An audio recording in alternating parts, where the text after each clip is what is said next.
এইখানটাতে রাখি, এইখানটাতে ওরা ঠিকই আসবে খেতে। তো দেখুন বন্ধুরা, আমি চলে যাচ্ছি, তো একটু পরে দেখাচ্ছি কাদেরকে খাবার দিলাম। ওই যে দেখুন ওরা এসে খাচ্ছে। তো কি সুন্দর কিউট কিউট বাচ্চাগুলো, তো ওরা এসে খাচ্ছে।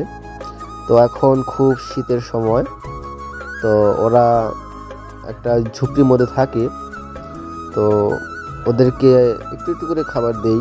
তো আপনাদের আশেপাশে যদি এরকম থাকে, তো আপনারাও ওদেরকে খাবার দেবেন। এবং প্রত্যেকটা জীবের মধ্যেই সৃষ্টিকর্তার বাস, ঈশ্বরের বাস, তাই ওদেরকে খাবার দিবেন এবং সৃষ্টিকর্তাকে খুশি রাখবেন। হ্যাঁ, তো দেখুন, এবং আমার সব থেকে বেশি পছন্দ হয়েছে এই সাদা কিউট বাচ্চাটা। তো ওকে যদি আমি নিতে পারতাম তাহলে খুব ভালো হতো, কিন্তু ধরা যায় না। হ্যাঁ, খুব দুরন্ত এবং খুব চালু, তাই দূর থেকে ওদেরকে একটু খাবার দেই। তো ভালো লাগলে ভিডিওটা অবশ্যই আপনারা লাইক কমেন্ট করবেন এবং শেয়ার